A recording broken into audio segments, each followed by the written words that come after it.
그리고 또 이 감사가 자녀를 양육하는 데도 굉장히 중요한 의미가 있었는데, 어렸을 때부터 감사의 훈련을 하고 감사의 방법으로 양육을 시킨 자녀들은 그렇지 않은 자녀들에 비해서 나중에 성공할 가능성이 더 높아지더라. 여러 가지 수치를 비교했을 때 조금 더 성공해질 수 있는 가능성이 높아지더라. 이제 그러한 내용들이 이 책에 담겨 있습니다. 물론 책의 전부는 아니고요. 그런데 저희가 이제 이 책의 내용을 잠깐 짧게 몇 가지를 소개를 해드렸는데, 책에 나온 내용들은 전부 다 우리가 100% 신뢰할 수 있다, 이제 그거를 말씀드리려고 이 말씀을 드리는 것은 아닙니다. 물론 이제 5년이라고 하는 짧은 기간이 이게 우리의 인생 전체를 대변할 수 있는 시간도 아니고요. 많은 사람들이 연구했다고 하지만 그냥 연구의 일환인 그러한 것으로도 참고할 수 있는 수준이라고 생각을 할 수 있겠죠. 그런데 한 가지 분명한 사실은요, 감사에는 분명히 긍정적인 효과가 있다는 사실입니다.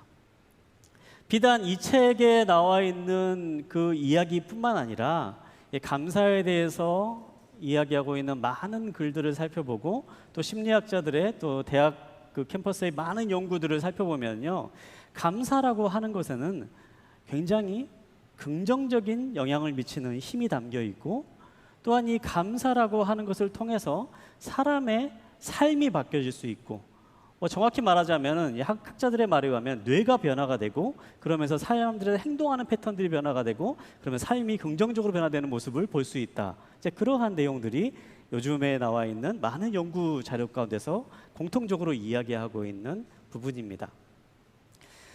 저희가 이번 이 시간을 통해서 그러한 연구 자료들, 책을 함께 살펴보는 그런 시간은 아니고요. 우리는 이제 성경에 나와 있는 말씀을 통해서 이 감사의 의미들을 다시 한번 생각해보고 우리의 삶을 돌아보는 시간들을 가지게 될 텐데요.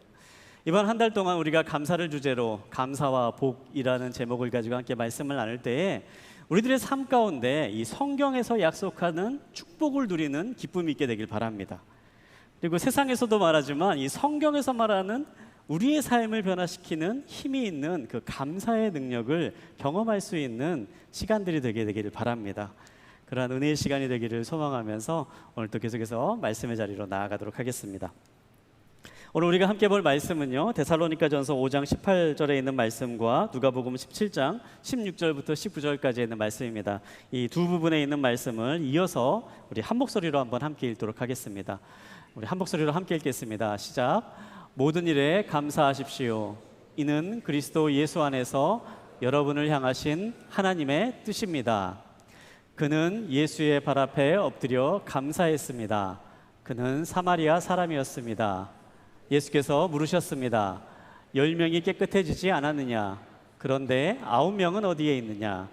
이 이방 사람 말고는 하나님께 영광을 돌리려고 되돌아온 사람이 없단 말이냐? 그리고 예수께서 그에게 말씀하셨습니다. 일어나 가거라. 내 믿음이 너를 구원했다. 아멘. 감사에 대해서 함께 말씀을 나누려고 하는데요. 이제 감사에 대해서 함께 말씀을 나누기 전에 제가 이제 감사를 묵상하면서 먼저 예전에 들었던 이제 그러한 이야기가 생각이 났습니다. 어찌 보면 감사하고는 좀 정반대가 되는 그런 이야기일 수도 있겠는데요.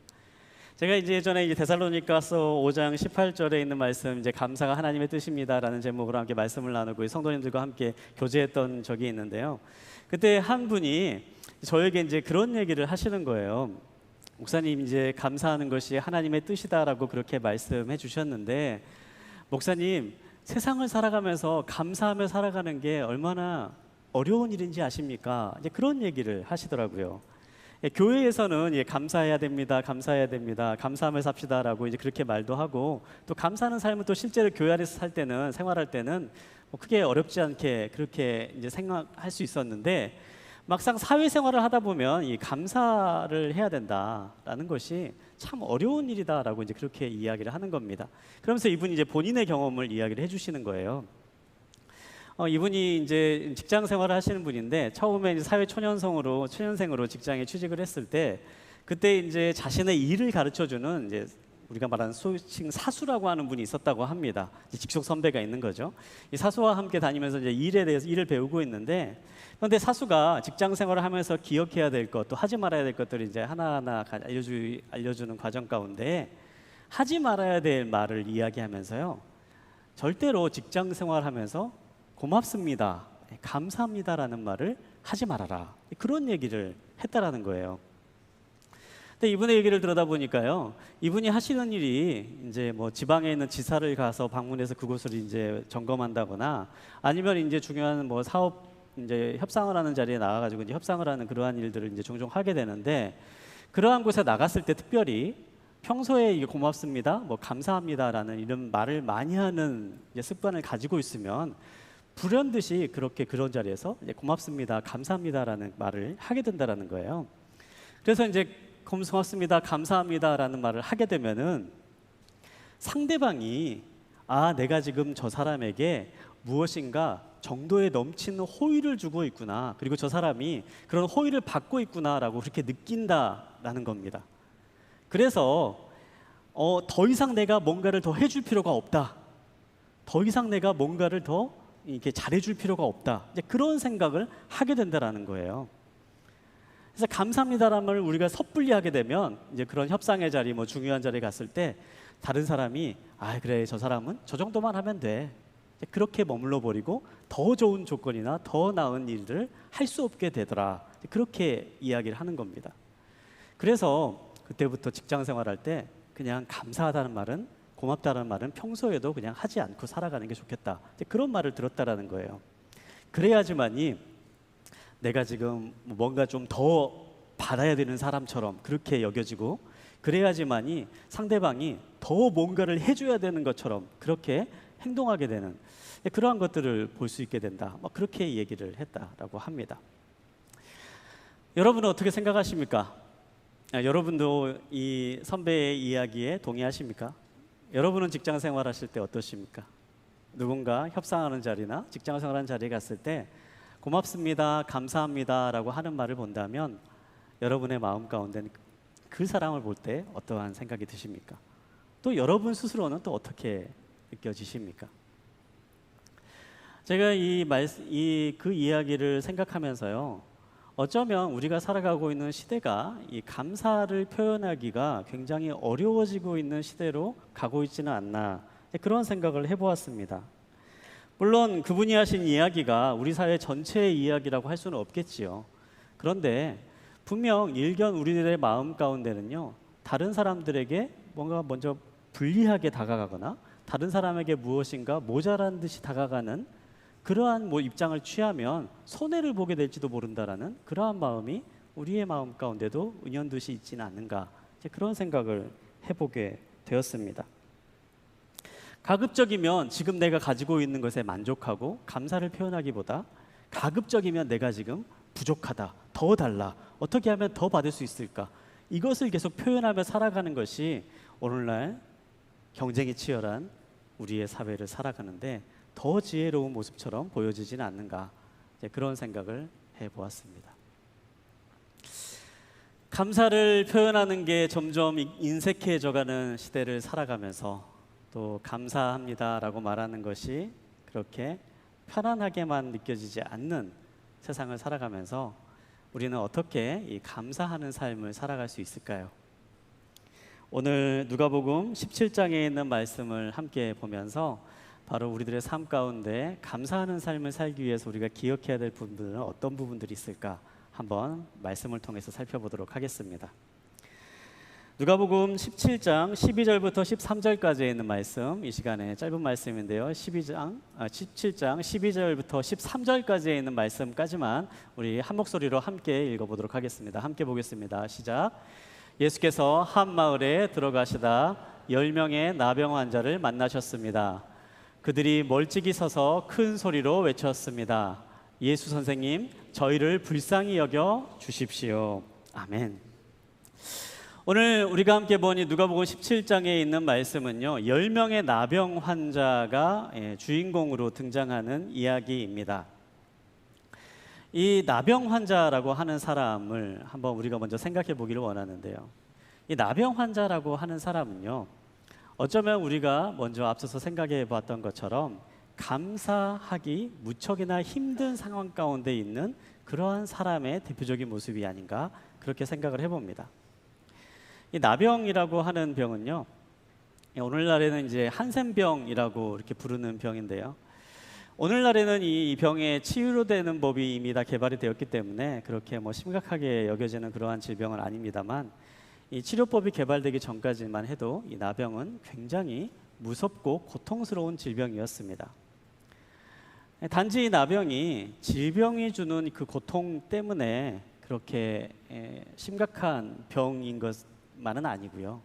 이 나병이 가지고 있는 특징상 이 나병을 앓은 사람들은 단절을 경험하기 때문에 더욱더 고통스러운 질병이었습니다. 이 나병에 걸리는 사람은요, 나병은 일단 전염성이 있는 질병입니다. 우리가 몇 해 전에 이 코로나 팬데믹 시기를 여러분 보내지 않았습니까? 이 코로나가 무섭고 심각하게 여겨졌던 것은 무엇입니까? 이 전염성이 있었기 때문이지요. 그래서 이 사회적 거리두기, 그리고 코로나에 걸린 사람은 이제 격리되기도 하고 사람들과 거리를 두면서 그렇게 따로 이렇게 회복될 때까지 있어야 됐습니다. 그런데 이 나병이라는 질병도 비슷했어요. 전염성이 있는 질병이었기 때문에요. 이 나병에 걸린 사람은요, 그때 당시에도 사회에서 분리되어서 살아갈 수밖에 없었습니다. 사랑하는 가족과 헤어질 수밖에 없었고요. 그 사람이 머물고 있는 마을에서도 쫓겨나게 되었습니다. 그리고 아무도 없는 허허벌판에서 아픈 몸을 이끌고 스스로 자기 생명을 챙겨가면서 그렇게 험한 삶을 살아가는 삶이 바로 이 나병에 걸린 사람의 삶의 모습이었습니다. 사회적으로 단절을 경험하는 그러한 질병이었던 거죠. 그런데 나병이 사회적으로만 단절이 되었냐? 그런데 그렇지 않았습니다. 거기에 더 나아가서요, 종교적인 단절까지도 이 나병에 걸린 사람에겐 일어났습니다. 구약시대를 보면요, 이 나병에 걸린 사람을 부정한 사람이다라고 그렇게 구분했는데요, 이 부정한 사람이 되면요, 아무런 종교적인 의식에도 참여할 수가 없게 됩니다. 하나님을 예배하고 싶어도 예배하는 자리에 갈 수가 없고, 뭐 종교적인 모임이 있거나 예배가 있어도 절대 그곳에는 함께할 수 없는, 그 사람 자체가 종교적으로도 단절되고 하나님께 나아가지도 못하는 그러한 상황 가운데 있기 때문에 아무런 소망도 희망도 없이 그렇게 살아갈 수밖에 없는, 어찌 보면 이 나병에 걸렸다라고 하는 것은요, 질병에 걸린 고통보다 더 끔찍한 단절로 인한 외로움과 고독 가운데 살아가게 되는 그러한 굉장히 힘든 질병이 아니었나 생각해 봅니다. 그런데 그렇게 어려움 가운데 살고 있던 사람들에게 한 소식이 들려옵니다. 그것은 바로 예수라고 하는 사람에 대한 소식입니다. 예수라는 사람이 많은 사람들의 질병을 고치더라라고 하는 소식이 이 나병에 걸린 사람들의 삶 귀에까지 들려오기 시작을 하는 거죠. 그리고 이 예수가 자신들이 머물고 있는 집 근처로 다가왔다라고 하는 소식을 듣게 됩니다. 그들의 마음 가운데 새로운 소망이 솟아나기 시작합니다. 다시 한번 좀 말씀을 읽어보려고 하는데요, 누가복음 17장 12절부터 14절까지에 있는 말씀, 우리 한 번 더 함께 보도록 하겠습니다. 누가복음 17장 12절부터 14절까지에 있는 말씀입니다. 우리 한 목소리로 한 번 더 읽어보도록 하겠습니다. 예수께서 한 마을에 들어가시다가 10명의 나병 환자를 만나셨습니다. 그들이 멀찍이 서서 큰 소리로 외쳤습니다. 예수 선생님, 저희를 불쌍히 여겨 주십시오. 예수께서 그들을 보고 말씀하셨습니다. 제사장들에게 가서 너희 몸을 보이라. 그러자 그들은 가는 도중에 몸이 깨끗해졌습니다. 아멘. 예수님을 만나면 자신의 질병이 나을 수도 있다라고 하는 희망을 가지게 된 이 나병 환자들은요, 예수님이 오신다라는 소식을 듣고 예수님의 길목 앞에 서서 예수님을 기다립니다. 그리고 예수님을 향해서 소리쳐 외칩니다. 예수님, 저희를 불쌍히 여겨주십시오. 그리고 그 외침을 들은 예수님은 이 나병 환자의 질병을 깨끗하게 고쳐주십니다. 제가 이제 이 말씀을 묵상하면서요, 어찌 보면 우리들의 삶의 모습이 이 나병 환자의 모습과 닮아 있지 않나라는 생각을 해보았습니다. 우리가 살아가는 인생은, 우리가 살아가는 시대를 생각을 해보면요, 우리가 살아가는 시대가 참 감사하기 힘들어지는 시대를 살아가고 있다라고 그렇게 말씀을 드렸어요. 우리가 감사하지 못하는 이유가 무엇일까요? 감사하기 힘든 이유가 무엇일까요? 우리들의 삶의 자리에서 감사를 할 만큼 돌아볼 수 있는 여유가 사라지기 때문입니다. 제가 예전에 봤던 드라마 중에 참 기억에 나는 드라마가 하나가 있는데요. 여러분 기억하실지 모르겠습니다만 미생이라고 하는 드라마가 있었습니다. 사회 초년생이 직장 생활하면서 겪는 그런 어려움들을 다루는 드라마인데요. 제가 그 드라마에서 굉장히 기억나는 말이 하나가 있는데요. 이제 퇴직했던 한 선배가 직장을 떠날까 말까 고민하는 그런 후배를 보면서 이제 하는 말이었어요. 직장은 전쟁터처럼 느껴지지만 그냥 그곳에 버텨라. 밖은 지옥이다.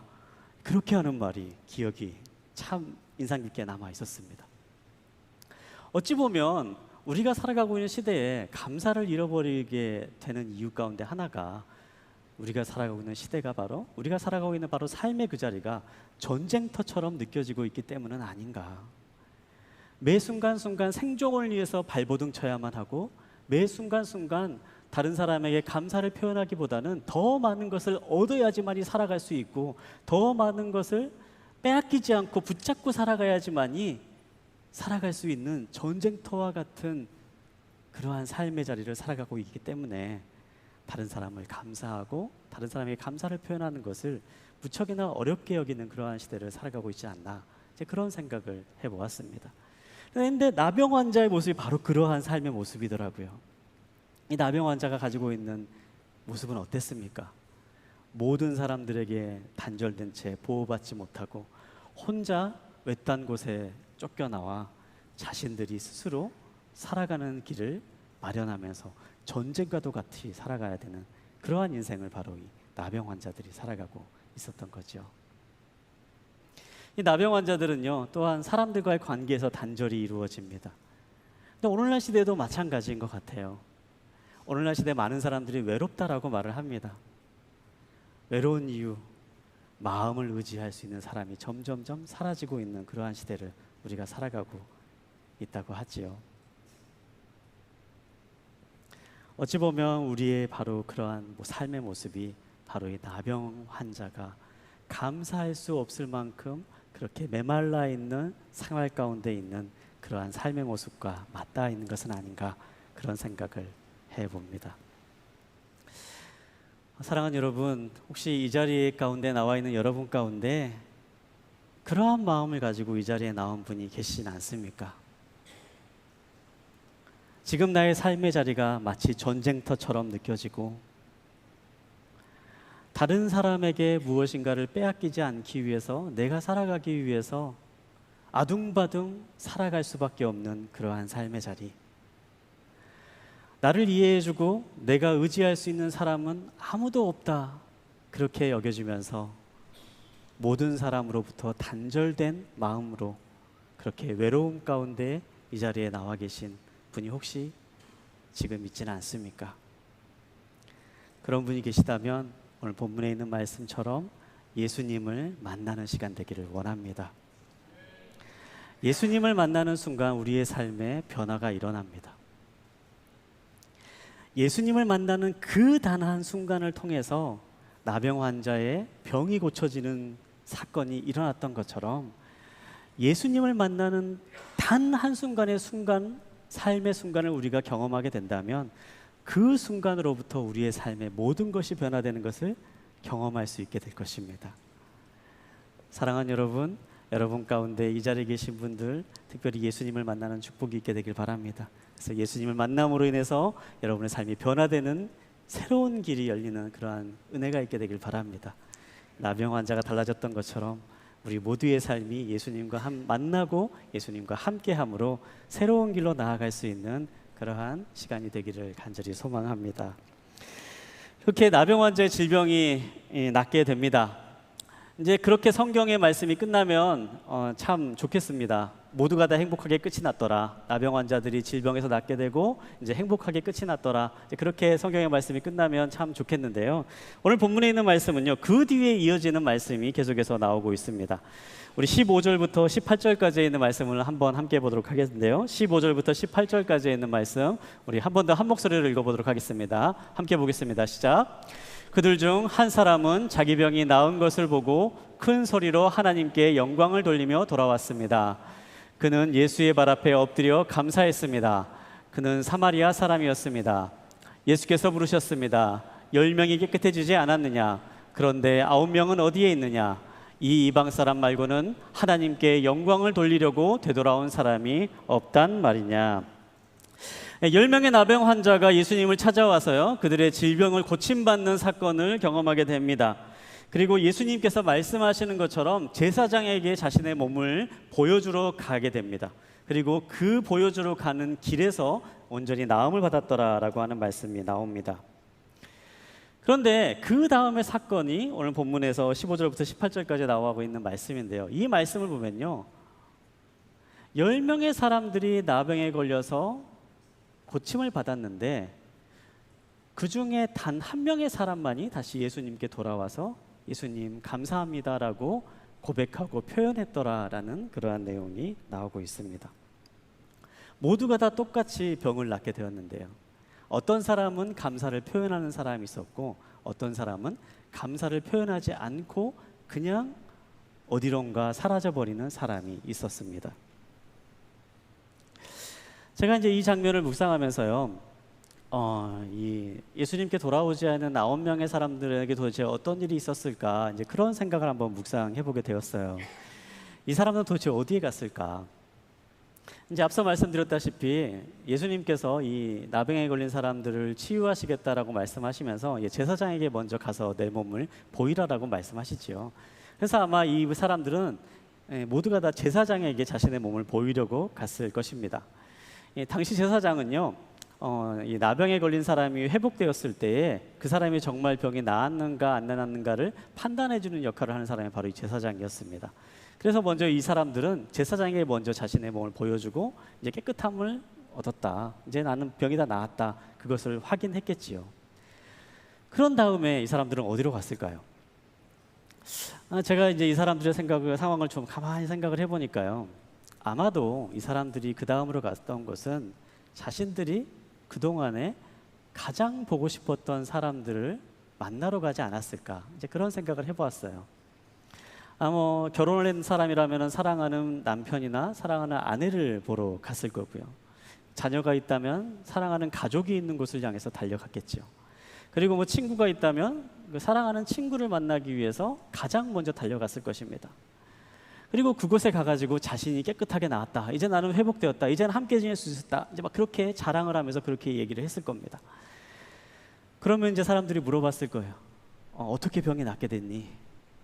예수님을 만났어. 예수님을 만나서 내 병이 다 깨끗하게 나았어. 이제 그렇게 아마 이야기를 했을 겁니다. 제가 이제 이 장면들을 묵상하면서 이제 그런 생각을 해봤어요. 이 사람들이 감사가 없어서 예수님께 돌아오지 않은 것은 아니었구나. 이 10명의 사람들이 질병에서 고침을 받은 사람 모두가 다 고침을 받았지만은 이 9명의 사람은 예수님께 돌아와서 감사를 표현하지 않았는데, 이 감사를 표현하지 않은 이 9명의 사람들이 예수님께 돌아오지 않는 것은 이 사람이 감사하는 마음이 없어서 예수님께 돌아오지 않은 것은 아니었다라는 생각을 해보았습니다. 왜냐하면 자연스럽게 얘기할 수밖에 없는 거예요. 누군가 물어보면 너 어쩌다가 병이 나왔니 물어보면은 자연스럽게 예수님이 고쳐주셨어, 예수님이 낫게 해주셨어, 아우 정말 예수님 너무 감사한 분이야, 그렇게 얘기할 수밖에 없는 상황이 생각될 수밖에 없는 거죠. 그런데 중요한 것은 감사를 표현하러 오지 않았다라는 거지요. 감사란 무엇입니까? 제가 이제 감사를 묵상하면서 감사라고 하는 이 단어에 대해서 한번 생각을 해봤습니다. 이 감사라고 하는 이 단어는요, 한자어입니다. 감사라고 하는 단어는 이제 한자로 된 단어인데요, 느낄 감자에 사례할 사자라고 쓰여진 단어입니다. 느낀 것을 살해한다라는 그러한 의미를 담고 있죠. 근데 이 살해한다, 살해할 사자를 다시 한번 좀 풀어서 찾아보면요, 이게 말씀 원변에 쏠사가 붙어서 만들어진 단어입니다. 그러니까 말을 쏘는 것이 살해하는 것이라는 거예요. 감사를 종합해 보면요, 감사는요, 내가 느낀 것을 말로 표현해서 상대방에게 화살처럼 쏘는 것이 바로 감사다라고 그렇게 표현하고 있는 거죠. 감사는 느낌이 아닙니다. 감사라고 하는 것은요, 그냥 마음으로 생각하는 게 전부가 아닙니다. 그거는 그냥 감입니다. 감사라고 하는 것은요, 반드시 내가 느끼는 것을 상대방에게 표현했을 때에 그것이 바로 감사라고 하는 거죠. 이 9명의 예수님께 돌아오지 않는 사람들도요, 다 마음은 감사하는 마음이 있었습니다. 고마운 마음이 있었습니다. 그러나 이 사람은 감사하지 않았습니다. 예수님께 돌아오지 않았고 그것을 예수님께 표현하지 않았기 때문입니다. 사랑하는 여러분, 우리가 이 말씀을 묵상하면서 한번 지금 이 순간에 여러분의 삶을 한번 돌이켜보면 좋겠습니다. 여러분, 여러분의 삶 가운데 혹시라도 내가 감사를 표현하지 않고 있는 사람이 있지는 않나 한번 생각해 봅시다. 이 감사라고 하는 것은요, 우리가 느끼고 생각하는 것에 머물러 있는 것이 아닙니다. 이 감사라고 하는 것은 반드시 상대방에게 찾아가서 그 감사를 표현하는 것이 감사입니다. 그런데 감사하는 마음은 있지만 혹시라도 여러분의 마음 가운데 그 감사함을 표현하지 않는 사람이 있다면 지금 이 순간에 한번 그 사람을 생각해 보시기 바랍니다. 그리고 오늘 이 시간에 말씀을 끝나고 집으로 돌아가는 그 시간에 바로 여러분이 생각했던 그 사람에게 감사의 말을 한번 표현해 보시기 바랍니다. 혹시 여러분 가운데에 정말 소중한 사람임에도 불구하고, 정말 나한테 중요한 사람임에도 불구하고 익숙하기 때문에, 그냥 항상 가까이 있는 사람이라고 생각하기 때문에 감사를 표현하지 않았던 그러한 사람이 있지는 않는지 여러분 이 시간에 한번 돌이켜 보시길 바랍니다. 그리고 무엇보다도 그 감사를 표현하는 시간이 오늘 밤에 여러분의 삶 가운데 있게 되길 바랍니다. 그리고 더 나아가서 그 감사를 표현하는 그 마음이 여러분의 삶 가운데 점점점 늘어나고 계속되는 시간들이 있게 되길 바랍니다. 그렇게 감사를 표현할 때, 감사의 마음이 있을 때, 그것들을 표현하기 시작할 때 우리의 삶의 모습이 점점점 감사를 풍성하게 나누는 감사의 삶의 모습으로 변해가는 일이 생겨나게 될 줄 믿습니다. 근데 그렇게 감사를 표현할 때 우리의 삶에 어떠한 일이 일어나는가? 우리 19절에 있는 말씀인데요, 우리 마지막으로 19절에 있는 말씀 우리 한 번 더 함께 읽도록 하겠습니다. 19절에 있는 말씀 함께 보겠습니다. 시작. 그리고 예수께서 그에게 말씀하셨습니다. 일어나 가거라. 내 믿음이 너를 구원했다. 아멘. 이 9명의 사람들은 그냥 돌아가 버렸습니다. 그리고 한 명의 사람이 예수님께 돌아와 감사를 고백했을 때에 예수님께서는 그 감사한 사람을 보면서 이렇게 말씀하십니다. 내 믿음이 너를 구원했다. 구원의 역사가 바로 그 감사를 표현한 그 한 사람에게 일어난 것입니다. 이 10명의 사람들은 모두가 다 예수님을 만나서요, 그들이 가지고 있던 삶의 문제, 질병이 해결되는 역사를 경험을 했습니다. 그리고 10명에 있는 사람 모두가 다 큰 기쁨을 얻었습니다. 그런데 그 10명에 있는 사람들이 가장 좋은 것을 모두가 다 얻는 것은 아니었습니다.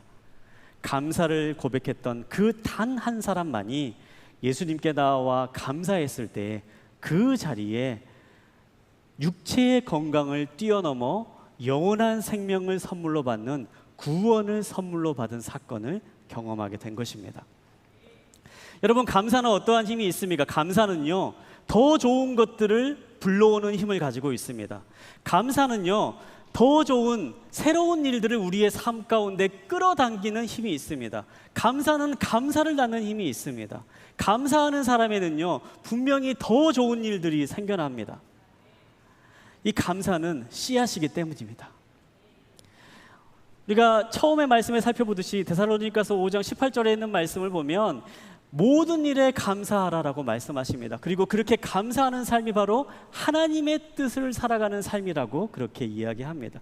우리의 삶 가운데 감사할 때 좋은 일이 생겨난 이유는 무엇입니까? 좋은 것을 주길 원하시는 하나님, 우리가 매번 고백하는 것처럼 우리를 너무너무 사랑하시는 그 하나님의 뜻대로 살아가는 삶이 바로 감사하는 삶이기 때문입니다. 우리가 매 순간순간 하나님의 뜻을 따라서 감사를 고백하고 감사하며 살아갈 때에 우리에게 좋은 것을 주시길 원하시는 그 하나님의 역사가 계속해서 드러나게 되고, 좋은 일이 좋은 일을 부르게 되고, 좋은 일이 더 좋은 일이 생겨나게 되고, 감사하면서 더 큰 감사가 생겨나는 일은 그러한 일들이 계속해서 반복돼서 일어나는 일을 경험하게 될 것입니다. 사랑하는 여러분, 그러한 감사의 능력을 경험할 수 있게 되길 바랍니다. 감사는 하나님의 뜻으로 살아가는 것입니다. 여러분, 감사를 표현하십시오. 감정이 드는 것으로만 그치지 마시고 아무리 작은 감정이라도 그 감정을 표현하기 위해서 노력해 보시기 바랍니다. 그러할 때 우리의 삶에 좋은 것을 주시길 원하시는 하나님의 역사가 그 감사의 물길을 타고 우리의 삶에 흘러 들어오는 것을 경험하게 될 것입니다. 이제 말씀을 정리하면서요, 제가 오늘은 좀 이 결이 다른 하나의 말씀을 좀 더 드리려고 합니다. 제가 이 말씀을 묵상하면서 왜 예수님께서 자신에게 이게 감사의 인사를 들어오는 이 나병 환자에게 너의 믿음이 너를 구원하였다라고 말씀하셨을까? 이제 그런 생각을 해봤어요. 그런데 이제 15절, 16절에 있는 말씀을 보면 이 나병 환자가 예수님께 감사를 드리는 모습을 이렇게 기록하고 있습니다. 큰 소리로 하나님께 영광을 돌리며 돌아왔습니다. 그리고 예수의 발 앞에 엎드려 감사했습니다. 이제 이렇게 그 모습을 기록하고 있습니다. 예수님께 하신 일에 감사한 마음을 가지고 돌아와 엎드려서 감사의 경배를 올리는 바로 이 모습이 예배의 모습입니다. 많은 학자들은 이 모습이 바로 예배의 모습이었다라고 그렇게 얘기합니다. 그가 예수님이 하신 일을 기억하며 감사의 마음을 드리고 예수님 앞에 엎드리자 그의 삶 가운데 구원의 역사가 일어나게 되었습니다. 오늘날 우리의 삶에도 동일한 일이 일어납니다. 예수님께서 우리의 삶에 하신 가장 좋은 일인 십자가의 사건을 우리가 믿음으로 받아들이고 예수님 앞에 감사한 마음으로 돌아가 그분 앞에 엎드려 예배의 자리로 나아갈 때에 우리의 삶에는 가장 좋은 선물인 영원한 생명이라고 하는 선물이 허락됩니다. 사랑하는 여러분, 특별히 이 자리에 계신 모든 분들이 바로 그 선물을 받아 누리는 은혜가 있게 되길 바랍니다. 그냥 육체의 질병을 낫고 내 삶에 있는 문제가 해결되는 것으로만 끝나는 것이 아닌 더 나아가서 우리에게 주시기 원하는 가장 좋은 선물인 영원한 생명을 선물로 받는 그러한 은혜가 지금 이 자리에 계신 모든 분들에게 함께하는 그러한 역사가 있게 되기를 간절히 소망합니다. 사랑하는 여러분, 감사의 은혜를 누리십시오. 감사의 삶을 살아가십시오. 그럴 때 풍성한 하나님의 은혜를 누리고 맛보는 그러한 삶이 되실 줄 믿습니다.